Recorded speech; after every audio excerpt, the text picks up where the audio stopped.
नमस्कार दोस्तों, क्या हाल है। तारीख आज 14 सितंबर 2025 दिन बुधवार है और बढ़ते हैं आज की खबरों की ओर। पहली खबर, पंजाब के मुख्यमंत्री भगवंत मान ने बड़ा ऐलान किया है। मुख्यमंत्री सेहत बीमा योजना के तहत हर परिवार को मिलेगा 10 लाख रुपए तक का मुफ्त कैशलेस इलाज। मंगलवार से रजिस्ट्रेशन शुरू हो गया है और शुरुआत तरन तारण व बरनाला से होगी। सभी सरकारी और 500 से ज़्यादा प्राइवेट अस्पताल इस योजना में शामिल रहेंगे। एक ही कार्ड से पूरे परिवार को इलाज की सुविधा मिलेगी। अरविंद केजरीवाल ने इसे ऐतिहासिक कदम बताया है। उत्तर प्रदेश के बरेली में अब गाड़ी से कचरा फेंकने वाले के लिए नया नियम लागू हुआ है। शहर में लगाए गए हाईटेक कैमरे सड़क पर फेंके गए कचरे की फोटो कैद करेंगे और चालान सीधे वाहन मालिक के नाम पर भेजा जाएगा। ध्यान रहे, अगर आपकी गाड़ी कोई और चला रहा है और वह कचरा फेंकता है तो भी जुर्माना आपका ही कटेगा।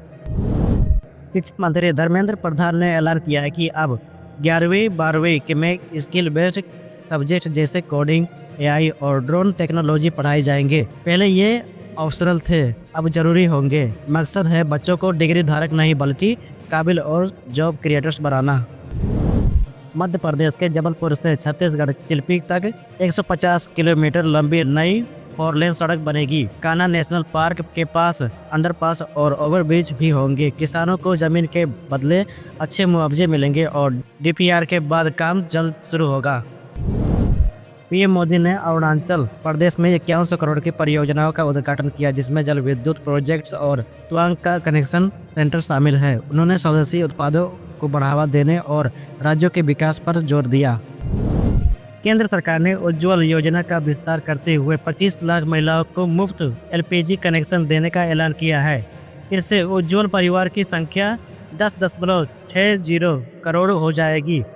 हर कनेक्शन पर 2050 रुपये की सब्सिडी मिलेगी, जिसमें सिलेंडर, गैस चूल्हा और रेगुलेटर शामिल हैं। ये कदम महिलाओं को स्वच्छ ईंधन और सुरक्षित जीवन उपलब्ध कराने में मदद करेगा।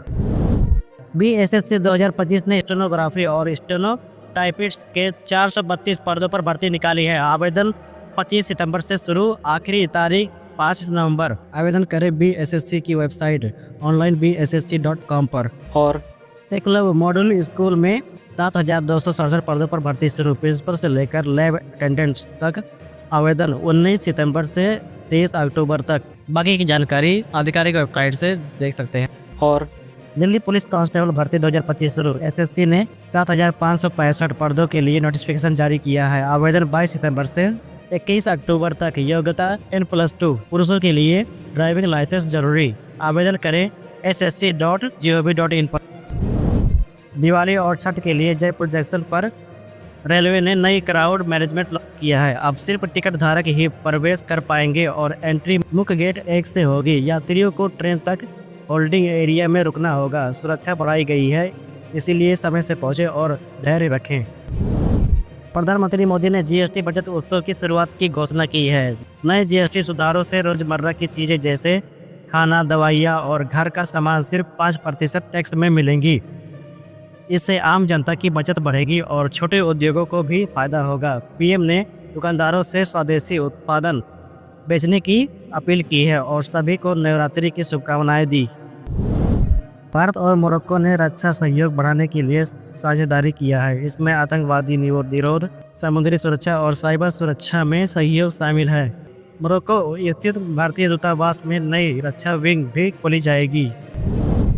भारत और फ्रांस आसेन परमाणु ऊर्जा में मिलकर काम करेंगे। बैठक में छोटे और उन्नत मॉड्यूलर रिएक्टरों, हरित ऊर्जा और तीसरे देशों के साथ साझेदारी पर चर्चा हुई। दोनों देशों ने विकास, रक्षा और अंतरिक्ष जैसे क्षेत्रों में सहयोग भी बढ़ाने पर जोर दिया। यूपी सरकार ने जातिवादी रोकने का बड़ा कदम उठाया है। अब पूरी जाति नहीं पूछेगी और सोशल मीडिया पर जातिगत महिमा मंडन या अपमान गैर कानूनी होगी। जातिगत रैलियां और वाहनों पर भी रोक लगेगी। भारत अंतरिक्ष में अपने उपग्रहों की सुरक्षा बढ़ाने के लिए बॉडीगार्ड निगरानी उपग्रह लॉन्च करने जा रहा है। हाल ही में एक पड़ोसी देश का उपग्रह इसरो के उपग्रह के करीब आया था, जिसे खतरे के रूप में देखा गया। यह उपग्रह संभावित खतरों की पहचान करेंगे और सुरक्षा सुनिश्चित करेंगे। बिहार सरकार ने मुजफ्फरपुर से दिल्ली और सिलीगुड़ी के लिए एसी बस सेवा शुरू की है। टिकट ऑनलाइन और काउंटर से मिलेंगे। त्योहारों में यात्रियों को सुविधा और निजी बसों की मनमानी पर रोक लगेगी।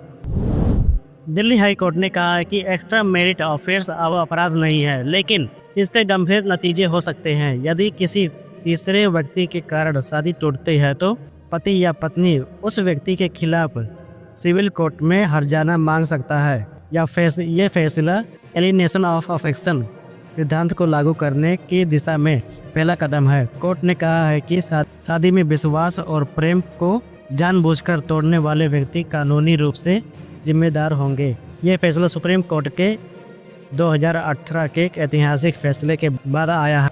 तो दोस्तों, ये थी आज की बड़ी खबरें। अगर आपको ये वीडियो पसंद आई हो तो लाइक और शेयर करना ना भूलें। सब्सक्राइब कीजिए हमारे चैनल को ताकि आप हर दिन की ताज़ा खबरें देख सकें।